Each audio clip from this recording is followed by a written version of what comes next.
Sir നമസ്കാരം. നമസ്കാരം. വെടിനിർത്തൽ പ്രാബല്യത്തിൽ വന്നു. പക്ഷേ അവസാന നിമിഷം ഇസ്രായേൽ എന്താണ് ഒളിപ്പിച്ചു വെച്ചത് എന്നുള്ള കാര്യം ഇപ്പോൾ പുറത്തു വന്നുകൊണ്ടിരിക്കുകയാണ്. അതായത് ഹിസ്ബുള്ള കേന്ദ്രങ്ങളിൽ നിലവിളിച്ചോടുന്ന ഹിസ്ബുള്ള പോരാളികളെയാണ് കഴിഞ്ഞ ദിവസം പശ്ചിമേഷ്യൻ മാധ്യമങ്ങൾ കണ്ടത്. അതും അവർ ഇത്രയും കാലം കാത്തു സൂക്ഷിച്ച് മണ്ണിനടിയിൽ ഒളിപ്പിച്ച അവരുടെ പ്രധാനപ്പെട്ട മിസൈൽ ഗവേഷണ കേന്ദ്രത്തെ പോർമുനകൾ ഉപയോഗിച്ചുകൊണ്ട് ഇസ്രായേൽ തകർത്ത് തരിപ്പണമാക്കി. ഏകദേശം 1.5 കിലോമീറ്ററോളം വരുന്ന ചുറ്റളവിലാണ് അതിഭീകരമായ യുദ്ധം, അതിഭീകരമായ കുട്ടിക്കലാശം ശരിക്കും പറഞ്ഞാൽ ഇസ്രായേൽ കഴിഞ്ഞ ദിവസം നടത്തിയത്.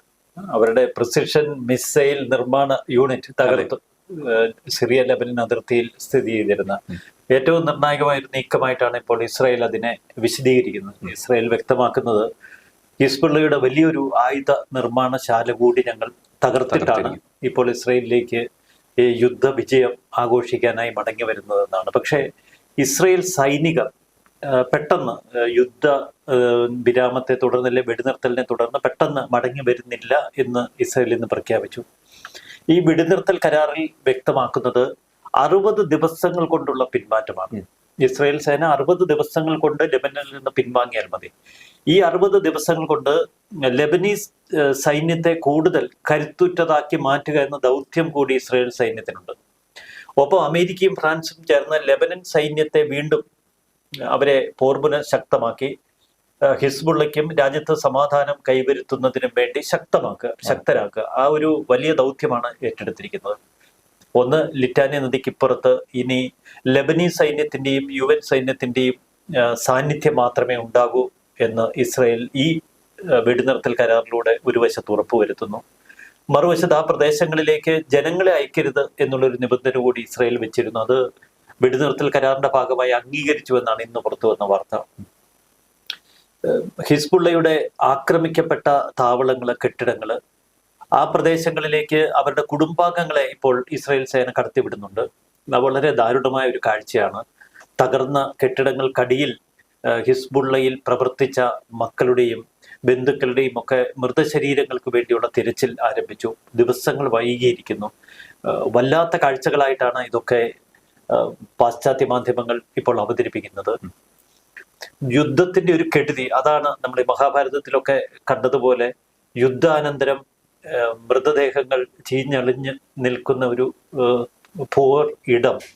ആ കാഴ്ചകളാണ് ലെബനന്റെ പല ഭാഗങ്ങളിലും, ബെയ്റൂത്തിലും തെക്കൻ ലെബനനിലും ഒക്കെ അത്തരം കാഴ്ചകളാണ്. അത് വാസ്തവത്തില് വീണ്ടും മനുഷ്യരുടെ കണ്ണ് തുറപ്പിക്കേണ്ടതാണ്. എന്തിനാണ് ഈ ഭീകര പ്രവർത്തനം എന്നതിന്റെ കൃത്യമായ ചോദ്യമാണ്.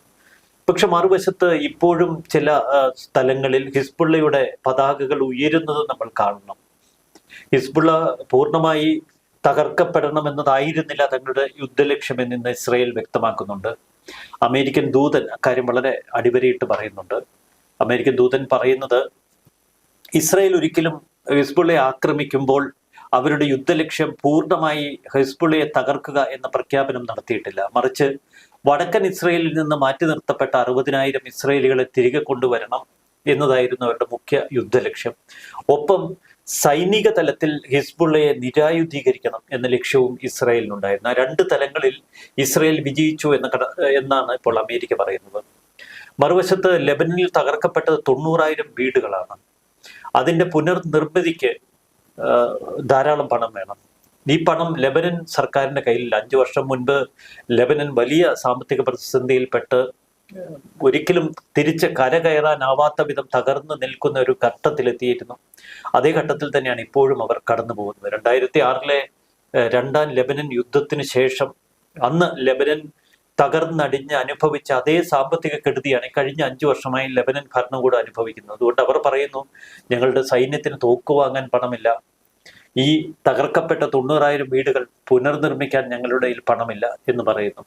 2006 രണ്ടാം ലെബനൻ യുദ്ധത്തിന് ശേഷം ഒന്ന് ലെബനനെ പുനരുദ്ധരിക്കാൻ, പുനർനിർമ്മിക്കാൻ ഇറങ്ങിത്തിരിച്ചത് അറബ് രാജ്യങ്ങൾ ഒരുമിച്ചായിരുന്നു. അന്ന് ഖത്തറും സൗദി അറേബ്യയും UAEയും ഒക്കെ സഹായങ്ങളുമായി അവിടെ എത്തിയിരുന്നു.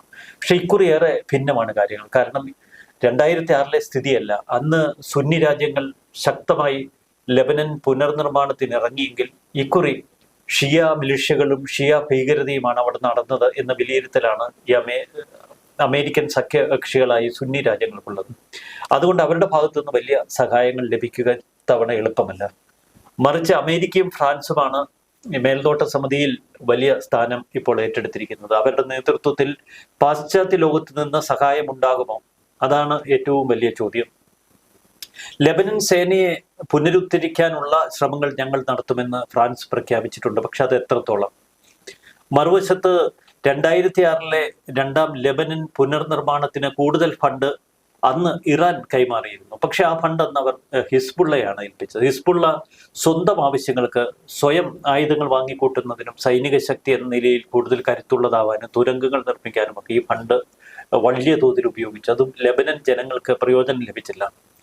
അന്ന് ഇറാന്റെ ചില ശകാരങ്ങൾ, മുന്നറിയിപ്പുകൾ ഹിസ്ബുള്ളയ്ക്ക് ഇതിന്റെ പേരിലുണ്ടായിരുന്നു. അതിനെ തുടർന്ന് ലെബനീസ് ഗ്രാമങ്ങളിലെ പാവപ്പെട്ട ജനങ്ങളെ സഹായിക്കാൻ എന്ന പേരിൽ $200 വീതം ചില കുടുംബങ്ങൾക്ക്, വളരെയേറെ കുടുംബങ്ങൾക്ക് അന്ന് ഹിസ്ബുള്ള ഇറാനിൽ നിന്ന് കിട്ടിയ പണം കൈമാറി. അപ്പൊ അത് പക്ഷെ അവർ കണക്കുകൂട്ടിയായിരുന്നു കൈമാറിയത്. അവരെയൊക്കെ ഹിസ്ബുള്ള അടിമകളാക്കി മാറ്റുകയായിരുന്നു ലക്ഷ്യം. ഈ $200 വെച്ച് കിട്ടിയ കുടുംബങ്ങളൊക്കെ കാലക്രമേണ ഹിസ്ബുള്ളയുടെ അടിമകളായി. ഹിസ്ബുള്ള തീവ്രവാദ സംഘത്തിലേക്ക് അവരൊക്കെ ചേർക്കപ്പെട്ടു. അവരെ മുൻനിർത്തിയാണ് അവിടെയൊക്കെ ഹിസ്ബുള്ള അവരുടെ സാമ്രാജ്യം പണിതത്, തുരങ്കങ്ങൾ തീർത്തത്, അവരുടെ സൈനിക സാമഗ്രികൾ ഒളിപ്പിച്ചു വെച്ചത്. ആ ഗ്രാമങ്ങളെ അവർ പണം കൊടുത്ത് പാട്ടിലാക്കി. അതുകൊണ്ട് തന്നെ ഇക്കുറി ഇറാൻ പണം ഹിസ്ബുള്ളയ്ക്ക് കൈമാറാൻ അമേരിക്കയും ഫ്രാൻസും സമ്മതിക്കില്ല. വ്യക്തമായ മുൻഗണന പട്ടിക അവർ തയ്യാറാക്കിയിട്ടുണ്ട്. അമേരിക്കയും ഫ്രാൻസും എങ്ങനെയായിരിക്കണം ലെബനന്റെ പുനർനിർമ്മാണം എന്ന കാര്യത്തിൽ. 60 ദിവസങ്ങൾ കൊണ്ട് ആദ്യഘട്ടത്തിൽ തെക്കൻ ലെബനൻ ലിറ്റനി നദിക്ക് ഇപ്പുറത്ത് 10,000 സൈനികരെ സർവസജ്ജമാക്കുകയാണ് ആദ്യ ലക്ഷ്യം. അപ്പൊ അവർക്ക് വേണ്ട ആയുധങ്ങൾ ഒരു പക്ഷേ പാശ്ചാത്യ ലോകം കൊടുക്കാനുള്ള സാധ്യത നിലനിൽക്കുന്നു. ലെബനൻ സൈന്യം പൂർണ്ണമായി ആ മേഖലയുടെ നിയന്ത്രണം ഏറ്റെടുക്കുമ്പോൾ ഇസ്രായേൽ സേന ഘട്ടം ഘട്ടമായി പിൻവാങ്ങും എന്ന പ്രഖ്യാപനമാണ്. അപ്പോൾ അതിലേക്ക് കടക്കുമ്പോൾ ചില കാര്യങ്ങൾ കൂടി നമ്മൾ വിലയിരുത്തണം. ഇത് ഇസ്രായേലിന്റെ ഒരു പരിപൂർണ വിജയം തന്നെയാണ്. ഇസ്രായേൽ കഴിഞ്ഞ പ്രധാനമന്ത്രി നെപ്താലി ബെനറ്റ് പറയുന്നത് ഇസ്രായേലിന്റെ പരാജയപ്പെട്ട ഒരു കരാറാണ് ഇതെന്നാണ്. കാരണം അദ്ദേഹം പറയുന്നത് ഇസ്രായേൽ തീർച്ചയായും ലെബനിൽ ഒരു ബഫർ സോൺ സൃഷ്ടിക്കണമായിരുന്നുവെന്നാണ്. ഈ യുദ്ധം ഒരു ബഫർ സോൺ സൃഷ്ടിക്കൽ ഉദ്ദേശിച്ചിട്ടുള്ളതായിരുന്നുവെന്നാണ് നെപ്താലി ബെനറ്റിന്റെ വലിയ വാദം. പക്ഷെ ഇതിനെ അമേരിക്ക പൂർണ്ണമായി തള്ളിക്കളയുന്നുണ്ട്. അമേരിക്ക പറയുന്നു മറ്റൊരു പരമാധികാര രാജ്യത്ത് ഒരു ബഫർ സോൺ സൃഷ്ടിക്കുക അതൊരു ഫാന്റസി മാത്രമാണ്. കാരണം ലെബനൻ ഒരു ഇൻഡിപെൻഡന്റ് രാജ്യമാണ്, പൂർണ്ണ അധികാരമുള്ള ഒരു പരമാധികാര രാജ്യമാണ്. അവിടെ ഒരു ബഫർ സോൺ വേണം എന്ന് ഇസ്രായേലിന് പറയാൻ ഒരു അവകാശവുമില്ല, അധികാരവുമില്ല. പക്ഷെ അതിനേക്കാൾ സുരക്ഷിതമാക്കിയ രാജ്യത്തെ മാറ്റും എന്ന പ്രതിജ്ഞയാണ് ഞങ്ങൾ എടുത്തിരിക്കുന്നത്. അതുകൊണ്ട് തന്നെ ലെബനൻ സർക്കാരും UN സേനയും ഇസ്രയേലും ഒരുമിച്ച് നടത്തുന്ന ഈ നിരീക്ഷണത്തിന്റെ മേൽനോട്ടക്കാർ ഞങ്ങളായിരിക്കുമെന്ന് അമേരിക്കയും ഫ്രാൻസും പറയുന്നു. ബഫർ സോണിനേക്കാൾ ശക്തിയുള്ള നിരീക്ഷണമാകും ലെബനനിൽ ഞങ്ങൾ ഇനി നടത്തുക എന്ന് അമേരിക്ക തന്നെ പ്രഖ്യാപിക്കുന്നു. അതുകൊണ്ട് ഹിസ്ബുള്ളയ്ക്ക് കാര്യങ്ങൾ അത്ര എളുപ്പമാകുമെന്ന് നമുക്ക് കരുതേണ്ടതില്ല. ഇപ്പോൾ നമ്മൾ കണ്ടതായിരുന്നു, അതായത് ബങ്കറുകൾക്കടിയിലും ഭൂഗർഭ തുരങ്കങ്ങൾക്കടിയിലും ഒക്കെ തന്നെ കോടാനുകോടി ഡോളറുകളാണ് ഹിസ്ബുള്ള പതുക്കി വെച്ചിരിക്കുന്നത്. അതുപോലെ ആയുധങ്ങളും എത്ര കാലം, എന്തിനേറെ പറയുന്നു, അന്ന് നമ്മൾ മാധ്യമങ്ങളിൽ കണ്ട ഒരു കാര്യം തന്നെ ആയിരുന്നു, ലെബനെ തന്നെ പുനർനിർമ്മിക്കാനുള്ള പണം ഹിസ്ബുള്ളയുടെ പക്കലുണ്ട്. അപ്പോൾ ഈ ഖജനാവൊക്കെ തന്നെ പൊളിച്ച് ആ പണമൊക്കെ തന്നെ ഉപയോഗിച്ചുകൊണ്ട് നേരത്തെ ഇസ്രായേൽ നിരവധി പണപ്പെട്ടികൾ കണ്ടെടുത്തിരുന്നു. ഇതൊക്കെ തന്നെ ലെബനന്റെ പുനർനിർമ്മാണത്തിന് ഉപയോഗിക്കാനുള്ള എന്തെങ്കിലും നീക്കുപോക്കുകൾ, ഒരു ശുപാർശ മുന്നോട്ട് കൊണ്ടുവന്നാൽ ഒരു പരിധിവരെ ഒരു വലിയ സഹായമാകുമെന്നാണ്. പലതും ബോംബിട്ട് തകർക്കുകയായിരുന്നു. ഇന്നലെയും ബെയ്റൂത്തിലെ ഹിസ്ബുള്ള നമ്മൾ വായിച്ചു, ഹിസ്ബുള്ളയുടെ ബാങ്കിങ് സംവിധാനങ്ങൾ അവർ ബോംബിട്ട് തകർത്തു. എല്ലാം തകർക്കുക എന്നുള്ളതായിരുന്നു ഇസ്രായേലിന്റെ ലക്ഷ്യം. മറുവശത്ത് ഇന്ന് വലിയ ഈ ഹിസ്ബുള്ള കീഴടങ്ങിയതോടെ വലിയ നീക്കങ്ങൾ ആ മേഖലയിൽ ഇപ്പോൾ ആരംഭിച്ചിട്ടുണ്ട്. ഒരു ഉദാഹരണത്തിന് ഈജിപ്ഷ്യൻ നയതന്ത്ര സംഘം ഇപ്പോൾ ടെല്ലവീവിലെത്തി. ഹമാസിന് വേണ്ടിയുള്ള മധ്യസ്ഥ ശ്രമങ്ങൾ അവർ തുടങ്ങിക്കഴിഞ്ഞു. ഈജിപ്തിനോട് അവസാനവട്ട അഭ്യർത്ഥന ഇന്നലെ ഹമാസ് നടത്തിയിരുന്നു. ഒരു അടിയന്തര വെടിനിർത്തലാണ് ഞങ്ങൾ ആഗ്രഹിക്കുന്നത്, ഈജിപ്ത് മുൻകൈ എടുക്കണമെന്ന്. ഈജിപ്തിനെ സംബന്ധിച്ച് ഹമാസ് അവരുടെ ഒരു നീണ്ടകാല തലവേദനയാണ്. അവരുടെ അതിർത്തിയിൽ നിരവധി തവണ ഹമാസ് ആക്രമണം ഉണ്ടായിട്ടുണ്ട്. നമ്മുടെ റാഫ ക്രോസിംഗിലും മുൻപ് 2000 മുൻപ് നിരവധി ആക്രമണങ്ങൾ നടത്തിയിട്ടുണ്ട് ഹമാസ്. പലപ്പോഴും ഏത് യുദ്ധാന്തരീക്ഷം സൃഷ്ടിക്കപ്പെടുമ്പോഴും ഈ ഫലസ്തീനികൾ അഭയത്തിനായി ഓടിച്ചെല്ലുന്നത് ഈജിപ്ഷ്യൻ അതിർത്തിയിലേക്കാണ്. പക്ഷെ അതിർത്തി അവർ എല്ലാ കാലത്തും കുട്ടിയടച്ചിട്ടുണ്ട്. കാരണം പഴയകാല ആ ദുരന്തങ്ങൾ തന്നെയാണ് ഈജിപ്തിന് മുന്നിലുള്ളത്. മുമ്പൊരിക്കൽ പലസ്തീനികൾക്ക് അഭയം കൊടുത്ത രാജ്യം കുട്ടിച്ചോറായിട്ടുണ്ട്. ലെബനന് സംഭവിച്ച ഗതികേട് അത് തന്നെയായിരുന്നു. ലെബനനിലേക്ക് ഈ പലസ്തീനികളെ വൻതോതിൽ അവർ അഭയാർത്ഥികളായി സ്വീകരിച്ച ഒരു കാലഘട്ടമുണ്ട്. ആദ്യ കാലഘട്ടം ഇസ്രായേലിന്റെ ആക്രമണം ശക്തമായിരുന്ന കാലഘട്ടത്തിൽ ആ പലസ്തീനികളാണ് പിന്നീട് ഹിസ്ബുള്ളയുടെ വേഷം ധരിച്ച് ആ പ്രദേശത്ത് നിലയുറപ്പിച്ചതും പിന്നീട് പ്രദേശവാസികളെ ഹിസ്ബുള്ളക്കാരാക്കി മാറ്റാൻ ശ്രമിച്ചതും ഭയപ്പെടുത്തി തന്നെയാണ്, ജനതയെ ഭയപ്പെടുത്തിയാണ് ഹിസ്ബുള്ളയുടെ വളർച്ച. പക്ഷെ ഇപ്പോൾ ലെബനീസ് ജനത തങ്ങൾ പിണഞ്ഞിരിക്കുന്ന അപകടത്തിന്റെ വ്യാപ്തി മനസ്സിലാക്കിയെന്നാണ് ഇസ്രായേൽ പറയുന്നത്. എത്രമാത്രം അപകടകരമായ ഒരു അവസ്ഥയിലാണ് രാജ്യം എന്ന് ലെബനീസ് ജനതയെ ഈ യുദ്ധം കൃത്യമായി ഓർമ്മപ്പെടുത്തിയെന്നാണ് ഇസ്രായേൽ പറയുന്നത്. അവരുടെ രാജ്യത്തിൽ തുരങ്കങ്ങൾ ഉണ്ടാക്കി അതിൽ ആയുധങ്ങൾ നിറച്ച് ഇപ്പോൾ ഇസ്രായേലിന് നേർക്ക് തിരിച്ചിരിക്കുന്ന ഇതേ ആയുധങ്ങൾ നാളെ ലെബനീസ് ജനതയ്ക്കെതിരെ ഹിസ്ബുള്ള ഉപയോഗിക്കും. ഭരണകൂടം പിടിച്ചെടുക്കാനുള്ള ഏറ്റവും അക്രമോത്സുകമായ മാർഗങ്ങളിലേക്ക് ഹിസ്ബുള്ള കടക്കും. ഇത്രയും കാലം അത്തരം മാർഗങ്ങൾ ഹിസ്ബുള്ള സ്വീകരിക്കാതിരുന്നത് ഇസ്രായേലിനെ ഭയപ്പെട്ടിട്ടാണ്. കാരണം ലെബനീസ് ഭരണകൂടത്തെ ആയുധങ്ങൾ ഉപയോഗിച്ച് നേരിട്ട് ആ ജനങ്ങളെ തോക്കിൻ മുന്നിൽ നിർത്താൻ ഹിസ്ബുള്ള ശ്രമിച്ചാൽ ലെബനൻ ജനത ഹിസ്ബുള്ളക്കെതിരാകും. അവിടെ ഇസ്രായേലിന് അവരുടെ പണി എളുപ്പമാകും. അത് മനസ്സിലാക്കിക്കൊണ്ടാണ് തന്ത്രപരമായ നീക്കം ഹിസ്ബുള്ള ഇതുവരെ പുലർത്തിയത്. ഇപ്പോൾ ഹമാസും മുട്ടുമടക്കുന്നു എന്നൊരു വാർത്ത വരുന്ന സാഹചര്യത്തിൽ എങ്ങനെയായിരിക്കും ഈ ബന്ദി കൈമാറ്റം എന്നുള്ള കാര്യത്തിൽ വലിയ ആശങ്കയുണ്ട്. കഴിഞ്ഞ ദിവസം തന്നെ നമ്മൾ ചർച്ച ചെയ്തതാണ്. നിരവധി ആളുകൾ ഇതിനോടകം തന്നെ മരണപ്പെട്ടു എന്നൊരു സൂചന കൂടിയുണ്ട്. അങ്ങനെയൊക്കെ തന്നെ വരുമ്പോൾ സംഗതി കൂടുതൽ വഷളാകുന്ന ഒരു സാഹചര്യത്തിലേക്ക് കടന്നു കഴിഞ്ഞാൽ ഈ പറയുന്ന സമാധാനമൊക്കെ തന്നെ വീണ്ടും തച്ചു തകർക്കുന്ന രീതിയിലേക്ക് മറ്റൊരു യുദ്ധം പൊട്ടിപ്പുറപ്പെടാൻ സാധ്യതയുണ്ടോ? അല്ല, ഇസ്രായേലിനെ സംബന്ധിച്ച് ബന്ദികളെ വീണ്ടെടുക്കുക എന്ന യുദ്ധലക്ഷ്യം മാത്രമേ അവർക്ക് മുന്നിലുള്ളൂ. ഹിസ്ബുള്ളയുമായി ഒരു വെടിനിർത്തൽ കരാറിൽ ഏർപ്പെട്ടിരിക്കുന്ന ഈ സാഹചര്യത്തിൽ ഇപ്പോഴും വിജയം ഇസ്രായേലിനാണ് എന്ന് നമ്മെ ബോധ്യപ്പെടുത്തുന്ന നിരവധി സംഭവങ്ങൾ.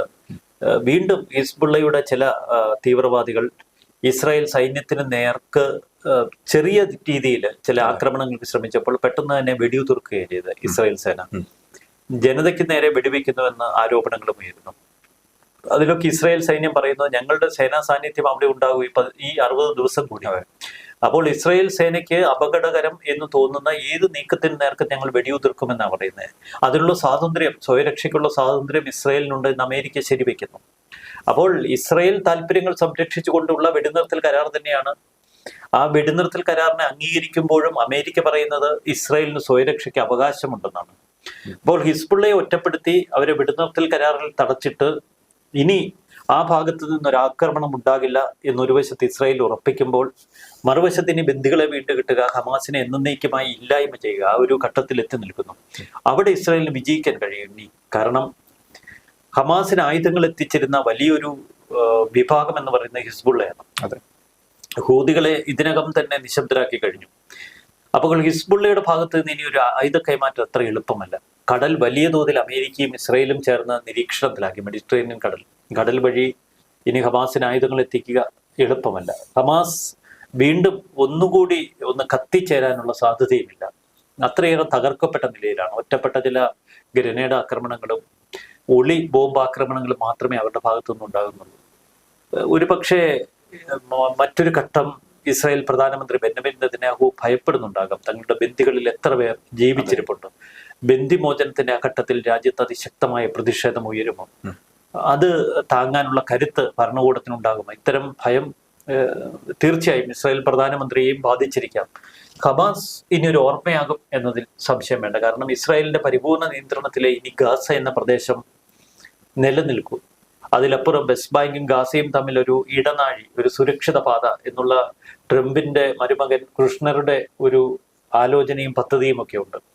അതൊക്കെ എത്ര കണ്ട് നടപ്പിലാക്കാൻ നെതന്യാഹു ശ്രമിക്കും? ഇവിടെ മറ്റു ചില പ്രധാനപ്പെട്ട കാര്യങ്ങളുണ്ട്. ഇന്ന് പാശ്ചാത്യ മാധ്യമങ്ങളിലെ മേഖല അനലിസ്റ്റുകൾ പറയുന്ന ചില വസ്തുതകൾ. എന്തുകൊണ്ടാണ് ഇത്ര പെട്ടെന്ന് ജോ ബൈഡൻ ഭരണകൂടത്തെ കൊണ്ട് ഒരു വെടിനിർത്തൽ കരാറിൽ ഇസ്രായേലിൽ എത്തിച്ചേർന്നത്? ട്രംപിന് ആ മേഖലയിൽ വിശാല കാഴ്ചപ്പാടുണ്ട്. ട്രംപിനെ സംബന്ധിച്ച് ഒരു സ്വതന്ത്ര പാലസ്തീൻ സൃഷ്ടിക്കണം എന്ന് തന്നെയാണ് ട്രംപിന്റെ ആഗ്രഹം. കാരണം അത് എക്കാലത്തും ഒരു ചരിത്ര രേഖയായി അവശേഷിക്കും. അമേരിക്കൻ പ്രസിഡന്റ് ഡൊണാൾഡ് ട്രംപിന്റെ നേതൃത്വത്തിൽ പലസ്തീനെ ഒരു രാജ്യമായി അംഗീകരിക്കുകയും വെസ്റ്റ് ബാങ്കിനും പലസ്തീനും ഇടയിൽ ഒരു സുരക്ഷിത പാത ഒരുക്കി കൊടുക്കുകയും ചെയ്തു എന്ന ഖ്യാതി. അപ്പോൾ രണ്ടു വശവും വളരെ സുരക്ഷിതമായി അതിന് താഴെ കൂടി ഇസ്രായേൽ ജനതയ്ക്ക് പോകാൻ പാകത്തിൽ ഒരു ആകാശപാത ഒരുക്കി വെസ്റ്റ് ബാങ്കിനെയും ഗാസ മുനമ്പിനെയും ഒരുമിക്കുക എന്ന വലിയ ഒരു സ്വപ്നമാണ്. അത്തരമൊരു ഘട്ടത്തിൽ അതൊരു സ്ഥിര സമാധാനത്തിന് കാരണമാകുമെന്നാണ് ട്രംപ് വിശ്വസിക്കുന്നത്. ട്രംപിന്റെ മരുമകനാണ് ഈ ഒരു ഫോർമുലയുമായി നിൽക്കുന്നത്. പക്ഷെ ഈ ഫോർമുല എത്രമാത്രം വിജയിക്കും എന്ന കാര്യത്തിൽ വലിയ സംശയം മറുഭാഗത്ത് നിൽക്കുന്നു, പ്രത്യേകിച്ച് ഇസ്രായേലിന്റെ ഭാഗത്ത്.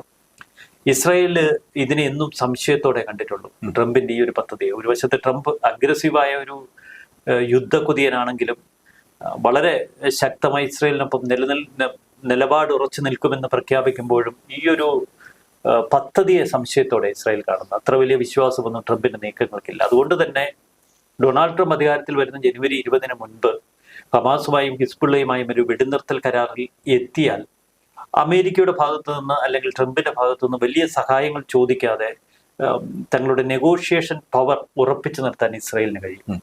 കുറച്ചുകൂടെ ഒരു അഹംബോധത്തോടു കൂടി നിൽക്കാൻ കഴിയും ഇസ്രായേലിനെ സംബന്ധിച്ച്. അതുകൊണ്ട് ഹമാസുമായ ഒരു വെടിനിർത്തൽ വരും ദിവസങ്ങളിൽ നമുക്ക് തീർച്ചയായും പ്രതീക്ഷിക്കാം, ഒപ്പം ബന്ദിമോചനവും. അപ്പോൾ നേരത്തെ പറഞ്ഞതുപോലെ തന്നെ ഹമാസിനെ പൂർണ്ണമായും നിരായുധീകരിക്കാനുള്ള എല്ലാ നീക്കങ്ങളും ഹിസ്ബുള്ളയിലൂടെ ഇസ്രയേൽ നടത്തിയിട്ടുണ്ട്. ഹിസ്ബുള്ളയെ സംബന്ധിച്ച് നോക്കുകയാണെങ്കിൽ ഏറ്റവും ഒടുവിൽ നമ്മൾ തുടക്കത്തിൽ പറഞ്ഞ ആ ഒരു വാർത്ത തന്നെയാണ്. അവരുടെ പ്രധാന മിസൈൽ നിർമ്മാണ യൂണിറ്റിനെ തന്നെയാണ് തകർത്തിരിക്കുന്നത്. അതോടൊപ്പം ഈ സിറിയൻ ലെബനൻ അതിർത്തി മേഖലയിലൂടെയാണ് ഇറാന്റെ ഭാഗത്തു നിന്നുള്ള സഹായങ്ങൾ നേരത്തെ കിട്ടിക്കൊണ്ടിരുന്നത്. പണമായിട്ടായിരുന്നാലും ആയുധമായിട്ടായിരുന്നാലും ആൾബലമായിരുന്നാലും ഒക്കെ തന്നെ നൽകിയിരുന്നത്. ഇവിടെ ഇറാനിയൻ സാന്നിധ്യം ഉണ്ടായിരുന്നു എന്നുള്ളത് ഇസ്രയേൽ കൃത്യമായി ഒരു വാർത്താ സമ്മേളനം നടത്തി അത് എടുത്തു പറഞ്ഞിട്ടുള്ള ഒരു വിഷയം തന്നെയാണ്. ഈ സാഹചര്യത്തിൽ ഇറാന്റെ നിലപാട് എന്താണ്? ഇറാൻ എന്തായിരിക്കും ഇനി സ്വീകരിക്കാൻ പോകുന്നത്? അല്ല, ഇറാനെ സംബന്ധിച്ച് ഇറാൻ ഏറെക്കുറെ നിസ്സംഗതയോടെ ഇതൊക്കെ നോക്കി നിൽക്കുകയല്ലേ. മറുവശത്ത് ഇറാന്റെ പ്രോക്സി ഹിസ്ബുള്ള അവരൊരു വെടിനിർത്തലിലേക്ക് കടക്കുമ്പോൾ ഇറാൻ അവിടെ റോളൊന്നുമില്ല, ചിത്രത്തിലേ ഇല്ല. അതിനേക്കാൾ ഭയാനകമായ ചില ഭയപ്പെടുത്തൽ അല്ലെങ്കിൽ ഓർമ്മപ്പെടുത്തൽ ഇസ്രായേൽ ഈ യുദ്ധഘട്ടത്തിൽ നടത്തിയിട്ടുണ്ട്. അതിലൊന്ന് സിറിയയിൽ കടന്നു കയറിയുള്ള ആക്രമണമാണ്. സിറിയയിൽ കടന്നു കയറി ഇസ്ലാമിക് ജിഹാദുകൾക്ക് നേരെ ഹിസ്ബുള്ളയുടെ സിറിയൻ യൂണിറ്റിന് നേർക്ക് ഇറാൻ IRGCയുടെ ഒരു ആസ്ഥാനത്തിന് നേർക്ക് ശക്തമായ കരയാക്രമണം നടത്തി. അവിടെ എയർ ഡ്രോപ്പിങ്ങിലൂടെ സൈനികരെ എത്തിച്ച് ഡയറക്റ്റ് അറ്റാക്കാണ് നടത്തിയത്. അപ്പോൾ ഒരു മേഖലയും തങ്ങളുടെ നിയന്ത്രണത്തിന് പുറത്തല്ല എന്ന് ബോധ്യപ്പെടുത്തുകയായിരുന്നു ആ ആക്രമണത്തിലൂടെ ഇസ്രായേൽ ചെയ്തത്. ഇറാന് ആക്രമിക്കുന്ന ആ ഘട്ടത്തിൽ ഇസ്രായേൽ മറ്റൊരു നടുക്കുന്ന ഓപ്പറേഷൻ നടത്തിയായിരുന്നു. അന്ന് ഇറാനിലേക്ക് കടന്നുപോയ 140 പോർ വിമാനങ്ങൾക്കുള്ള ഒരു ആകാശപാത ഒരുക്കുന്നതിന്റെ ഭാഗമായി സിറിയയിലെയും ഇറാഖിലെയും ഒക്കെ റഡാർ സംവിധാനങ്ങൾ പൂർണ്ണമായി അവർ തകർത്ത് കളഞ്ഞു. ഈ സിറിയയിലെ റഡാർ സംവിധാനങ്ങൾ പരിപൂർണമായി ഇറാൻ നിയന്ത്രണത്തിലാണ്. കാരണം ഇറാൻ തങ്ങളുടെ ഒരു സുരക്ഷിത മേഖലയാക്കി വെച്ചിരിക്കുന്നത് സിറിയയുടെ വ്യോമ മേഖലയാണ്. ഇറാഖ് വ്യോമ മേഖല അമേരിക്കൻ നിയന്ത്രണത്തിലാണ്. അപ്പൊ സിറിയൻ വ്യോമാതിർത്തി കടന്ന് ഇസ്രയേൽ പോർജെറ്റുകൾ വരില്ല എന്നുറപ്പിക്കാനാണ് സിറിയൻ വ്യോമാതിർത്തിയിലെ റഡാർ നിരീക്ഷണങ്ങൾ പൂർണ്ണമായി ഇറാൻ കൈവശപ്പെടുത്തി വെച്ചിരിക്കുന്നത്. പക്ഷെ അത് റഡാർ സ്റ്റേഷനുകൾ ഒന്നൊന്നായി തകർത്തുകൊണ്ടായിരുന്നു അന്ന് ഇസ്രയേലിന്റെ കുതിപ്പ്. അപ്പോൾ സിറിയ തങ്ങളുടെ ആക്രമണ പരിധിയിലാണ്.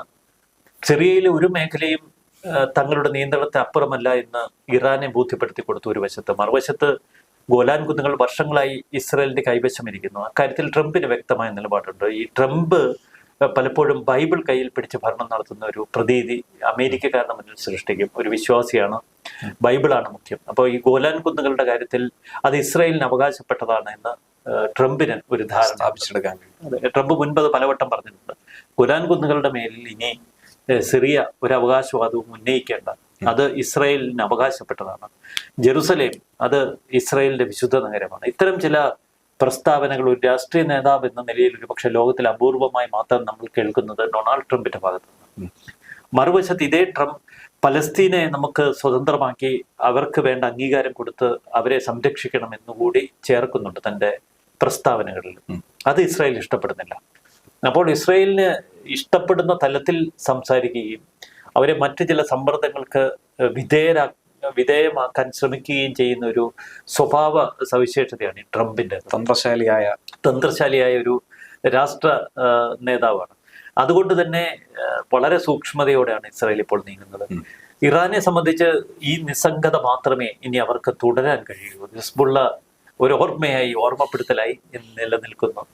മറുവശത്ത് ഹമാസ് ഇനിയില്ല എന്ന് നമുക്ക് തീർത്തു പറയാൻ കഴിയും. കാരണം ഹമാസിന് ഹിസ്ബുള്ളയുടേതായ ഒരു നിലനിൽപ്പിനുള്ള അവസരമില്ല. അത്തരമൊരു വെടിനിർത്തൽ നിലവിൽ വന്നാലും ഹമാസിനെ അംഗീകരിച്ചുകൊണ്ട് ഒരു വെടിനിർത്തൽ ഇസ്രായേലിന് അസാധ്യമാണ്. ആകെ കൂടിയുള്ള വെടിനിർത്തൽ ഗാസ മുനമ്പിലെ യുദ്ധം അവസാനിപ്പിക്കുന്നു മാത്രമേ ഇസ്രായേൽ പറയൂ. ഇവിടെ ഹിസ്ബുള്ളയുടെ നിലനിൽപ്പിനെ ഇസ്രായേൽ ചോദ്യം ചെയ്യുന്നില്ല. അവർക്ക് ഒരു പൊതുരംഗത്ത് പ്രവർത്തിക്കാനും സാമൂഹിക സേവന രംഗത്ത് പ്രവർത്തിക്കാനുമുള്ള അവസരം തുറന്നിട്ടുകൊണ്ട് ഹിസ്ബുള്ള എന്ന സംഘടനയെ നിരോധിക്കണം എന്നാവശ്യപ്പെടാതെയാണ് ഇസ്രായേലിന്റെ തന്ത്രപരമായി വെടിനിർത്തൽ കരാർ. മറുവശത്ത് ഹമാസ് എന്നൊരു സംവിധാനം ഈ ഭൂമുഖത്ത് ഉണ്ടാവരുത് എന്നതാണ് ഇസ്രായേലിന്റെ ആവശ്യം. തങ്ങളെ അത്രയേറെ തങ്ങൾക്ക് നേരെ അത്രയേറെ ദുരന്തം വിതച്ചവരാണ് ഹമാസ്. അതുകൊണ്ട് തന്നെ അവരോട് ക്ഷമിക്കില്ല. ഇപ്പൊ നിലവിൽ ഹിസ്ബുള്ള നാമാവശേഷമായിരിക്കുന്നു. ഹമാസിന് പുറത്തൊന്നും മിണ്ടാൻ കഴിയാത്തൊരവസ്ഥ. പല രാജ്യങ്ങളിലേക്ക് പലായനം ചെയ്തുകൊണ്ടിരിക്കുന്നു പ്രധാന നേതാക്കൾ. മറുഭാഗത്ത് ഹൂതികളുടെ ഒരു വിവരവും അറിയാനില്ല എന്നാണ് നമുക്ക് മനസ്സിലാക്കാൻ കഴിയുന്നത്. അപ്പോൾ ഇതിൻ്റെ അകത്ത് ടർക്കിയുടെ നിലപാട് വളരെ പ്രസക്തമാണ് ഇവിടെ. കാരണം ടർക്കി ഹമാസ് രാഷ്ട്രീയ നേതൃത്വത്തിന് അഭയം നൽകുമെന്ന ഇടയ്ക്കൊന്ന് പ്രസ്താവന ഇറക്കിയ ടർക്കി അതിൽ നിന്നൊക്കെ പിൻവാങ്ങി. പിന്നീട് അമേരിക്കയുടെ ശക്തമായ മുന്നറിയിപ്പിന് പിന്നാലെ ടർക്കിയുടെ യാതൊരുവിധ പ്രതികരണങ്ങളും പുറത്തു വരുന്നില്ല. ഹിസ്ബുള്ളയുമായുള്ള വെടിനിർത്തൽ കരാറിനെ സ്വാഗതം ചെയ്യുകയാണ് ടർക്കി ചെയ്തത്. ഇറാൻ ഇതുവരെ ഈ വെടിനിർത്തൽ കരാറിനെ കുറിച്ച് ഒരുവിധ അഭിപ്രായവും പറഞ്ഞിട്ടില്ല. അപ്പോൾ ഇറാൻ പരിപൂർണമായി ഒറ്റപ്പെട്ടിരിക്കുന്നു. ഈ വെടിനിർത്തൽ കരാറിനെ ഖത്തർ അടക്കമുള്ള രാജ്യങ്ങൾ സ്വാഗതം ചെയ്തു. ഹമാസ് പോലും വെടിനിർത്തൽ കരാറിനെ സ്വാഗതം ചെയ്യുന്ന കാഴ്ചയാണ്. അതാണ് ഏറ്റവും വൈരുദ്ധ്യം. അവർ ഭയപ്പെട്ടിട്ടാണ് സ്വാഗതം ചെയ്തിരിക്കുന്നത്. അപ്പോൾ ഇനി ഇറാന് എന്ത് മാർഗം എന്നൊരു ചോദ്യമാണ് അവശേഷിക്കുന്നത്. അവിടെയാണ് വളരെ തന്ത്രപൂർവ്വം ഈ കഴിഞ്ഞ ദിവസം പ്രധാനമന്ത്രി ബെന്യാമിൻ നെതന്യാഹു പറഞ്ഞത്, നമ്മുടെ മുഴുവൻ ശ്രദ്ധയും ഇനി ഇറാന് നേർക്കാവും. ഇറാനെ ദുർബലമാക്കാനുള്ള ഏത് ശ്രമവും നമ്മൾ ഇനി പ്രോത്സാഹിപ്പിക്കും. ചുരുക്കത്തിൽ ഇതേ ഉള്ളൂ, മൊസാദ് പണി തുടങ്ങി. ലെബനീസ് സൈന്യം തെക്കൻ ലെബനന്റെ നിയന്ത്രണം ഏറ്റെടുക്കുന്നു എന്ന് ഈ വെടിനിർത്തൽ കരാറിലൂടെ നമുക്ക് ബോധ്യപ്പെടുമ്പോൾ ഒരു കാര്യം കൂടി ഉറപ്പിക്കാം, ലെബനീസ് സൈന്യം ഒരുപക്ഷെ മൊസാദിന്റെ നിയന്ത്രണത്തിലായിരിക്കും. സൈന്യത്തിന്റെ സുപ്രധാന പോസ്റ്റുകളിൽ ഇരിക്കുന്നവർ പലരും മൊസാദിന്റെ ആളുകൾ തന്നെ, ചാരന്മാരായിരിക്കും, മൊസാദ് തന്നെ ആയിരിക്കും. അപ്പോൾ ഇനി അവിടുത്തെ ലെബനീസ് സൈന്യത്തെ നയിക്കുകയും മേഖലയെ പൂർണ്ണമായി നിയന്ത്രിക്കുകയും ചെയ്യുന്നത് മൊസാദ് ആയിരിക്കും എന്ന് തന്നെ നമുക്ക് ഊഹിക്കാം. സമാനമായ തലത്തിൽ ഇറാനെ ആണവ തലത്തിൽ കൂടുതൽ വളർത്താൻ അനുവദിക്കില്ല, അതിനുവേണ്ട എന്ത് നടപടികളും തങ്ങൾ സ്വീകരിക്കുമെന്ന് ആവർത്തിച്ച് പറയുന്ന ഇസ്രയേലിന് കുറച്ചുകൂടി സ്വസ്ഥതയോടെ ഇനി ഇറാനെതിരെ തിരിയാം. ഇപ്പോൾ ഇറാന്റെ പ്രോക്സികളൊക്കെ തന്നെ നിശ്ചലമായിരിക്കുകയാണ്. അപ്പോൾ ഇറാന് കൈമുതലായിട്ട് ഇനി എന്താണ് പശ്ചിമേഷ്യയിൽ ബാക്കിയുള്ളത്? ഇറാന് സാമ്പത്തികമായി ഒട്ടനവധി പ്രതിസന്ധികൾ നേരിടുന്ന ഒരു കാലഘട്ടത്തിലാണ്. അതിനേക്കാൾ ഭയാനകമായ ഒരു പ്രശ്നം ജനുവരി 20 ജനുവരി 20 ശേഷം ഡൊണാൾഡ് ട്രംപ് കനത്ത ഉപരോധം ഇറാന് മേൽ ഏർപ്പെടുത്തും. അക്കാര്യത്തിൽ സംശയമില്ല. കാരണം ഈ ട്രംപിന്റെ ഒരു രീതി സമ്മർദ്ദം ചെലുത്തി തന്റെ കാൽക്കീഴിലാക്കുന്ന ഒരു തന്ത്രമാണ്. അപ്പോൾ ഇറാനെ മുട്ടുകുത്തിക്കുക എന്ന് തന്നെയാവും ട്രംപിന്റെ ലക്ഷ്യം. ഇക്കാര്യത്തിൽ ഇന്ത്യയുടെ നിലപാടൊക്കെയാണ് ഇനി വളരെ പ്രധാനപ്പെട്ടത്. ഇറാനിൽ നിന്ന് എണ്ണ ഇറക്കുമതി ചെയ്യുന്ന നടപടികൾ ഇന്ത്യ തുടരുമോ? എണ്ണ മാത്രമല്ല, യൂറിയ പോലെ ഏറ്റവും വലിയ കയറ്റുമതിക്ക് സ്കോപ്പുള്ള ഒരുപാട് പ്രോഡക്ട്സ് ഇറാന്റെ പക്കലുണ്ട്. അതുപോലെ തന്നെ തുറമുഖത്തിന്റെ നടത്തിപ്പ് അവകാശം ഇന്ത്യക്കുണ്ട്. അപ്പോൾ ഇറാനെ സംബന്ധിച്ച് ഈ അമേരിക്ക ഏർപ്പെടുത്തുന്ന ഉപരോധം എങ്ങനെ അതിജീവിക്കാൻ കഴിയും? അതിന് ഏതൊക്കെ രാജ്യങ്ങൾ അവർക്കൊപ്പം നിൽക്കും? ഇത്തരം ചോദ്യങ്ങളാണ്. കാരണം ഇപ്പോൾ ദുർബലമായ അവസ്ഥയിലാണ് റഷ്യ, സാമ്പത്തികമായി ഏറ്റവും തകർന്ന നിലയിൽ. റഷ്യക്ക് ഇറാനുമായി എത്രമാത്രം ഒരു വ്യാവസായിക ബന്ധങ്ങൾ തുടരാൻ കഴിയും? റഷ്യക്ക് മേൽ ഏർപ്പെടുത്തിയിരിക്കുന്ന ഉപരോധം അത് ഇറാനെയും മറ്റൊരു തരത്തിൽ ബാധിക്കും. കാരണം കടുത്ത സാമ്പത്തിക പ്രതിസന്ധി റഷ്യ ഇപ്പോൾ തന്നെ ബാധിച്ചു തുടങ്ങി. ശരിക്കും പറഞ്ഞാൽ ജനുവരി 20 അത് തന്നെയാണ് ഇറാനെ സംബന്ധിച്ചൊരു കൗണ്ട് ഡൗൺ. അതെ. അതിനുശേഷം എന്തായിരിക്കും എന്നുള്ളതാണ് കണ്ടറിയേണ്ടത്. അപ്പോൾ ഏറ്റവും സ്ട്രാറ്റജിക് ആയിട്ടുള്ള നീക്കമാണ് ഇസ്രായേൽ നടത്തുന്നത്. ജനുവരി 20 ട്രംപിന്റെ സ്ഥാനാരോഹണം ഉയർത്തിക്കാട്ടി ഇറാനെ ഭയപ്പെടുത്തുന്നു ഒരു വശത്ത്. മറുവശത്ത് അതിശക്തമായ ആക്രമണങ്ങളിലൂടെ ഹിസ്ബുള്ളയെ നിലംപരിശാക്കിയിരിക്കുന്നു. ഹമാസിനെ സമ്മർദ്ദങ്ങളിൽ ഇപ്പോൾ കാൽച്ചുവട്ടിലാക്കുന്ന ഘട്ടത്തിൽ എത്തി നിൽക്കുന്നതാണ്. നേരിട്ട് ആവശ്യപ്പെടാതെ തന്നെ ഹമാസ് എല്ലാ തരത്തിലുള്ള തങ്ങൾക്ക് ആവശ്യപ്പെട്ട എല്ലാ നീക്കങ്ങളും സാധിച്ചു കൊടുക്കുന്ന ഒരു അവസരത്തിലേക്ക് മാറി. അല്ല, ഇന്നലെ ഹമാസിന്റെ ഒരു വക്താവ് തന്നെ പരസ്യമായി പറഞ്ഞല്ലോ, സമി സുംറി. അതെ, ഞങ്ങള് വെടിനിർത്തലിന് തയ്യാറാണ്, ഇസ്രായേൽ ഒന്ന് വെടിങ്ങാത്തത് കൊണ്ടാണ്. അപ്പൊ എന്തായിരുന്നാലും ഇനി പശ്ചിമേഷ്യയിൽ സംഭവിക്കാൻ പോകുന്ന സംഭവവികാസങ്ങൾ കാത്തിരുന്ന് തന്നെ കാണാം. തീർച്ചയായിട്ടും. നന്ദി.